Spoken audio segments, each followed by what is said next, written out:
Yes, and once again, we're going a bit in the wrong direction here. We're expecting a number for the second week on initial claims that would be under 700,000, and for the second week, we're disappointed. 744,000, and this follows 719,000, which may get revised in the next few minutes. And on continuing claims, a week in arrears, we are definitely moving a bit higher, but it's still below 4 million, which isn't bad, but 3,734,000. It's a bit higher than we were expecting. We were looking for a number more in the neighborhood of 3.6 million. And in the rearview mirror, pretty lateral, slight decrease. We were 3.794 million.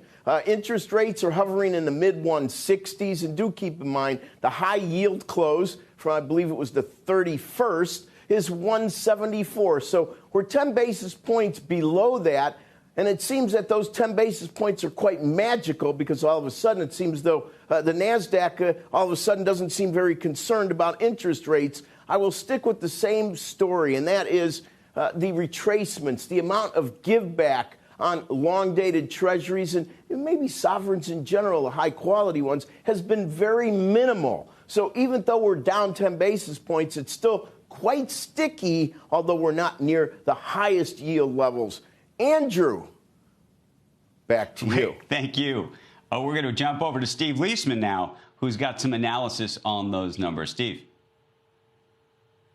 Yeah, I wish I had better analysis. I'm frankly confounded by this, Andrew. This should be going the other way. As we've been reporting, the high-frequency data we've been following has been positive. The JOLTS data we had was pretty good. What's happening with the jobless claims is a bit of a puzzle. Maybe you have people reapplying who dropped off or came back. It looks like in the prior week, which is the best I can tell you from the data we have, that you had surges in New York and California.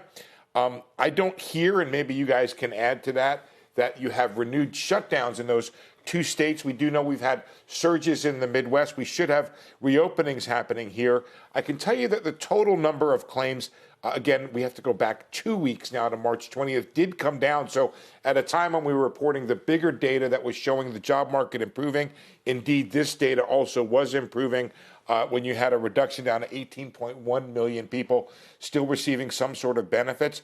This is stubborn, guys, and it has to be watched, and we have to understand what's happening here. But you had better indications of the resurgence in the job market from the jobs numbers themselves, some of the high-frequency data. It's not showing up in claims, and I'm a bit at a loss for a good explanation. Shepard Smith here. Thanks for watching CNBC on YouTube.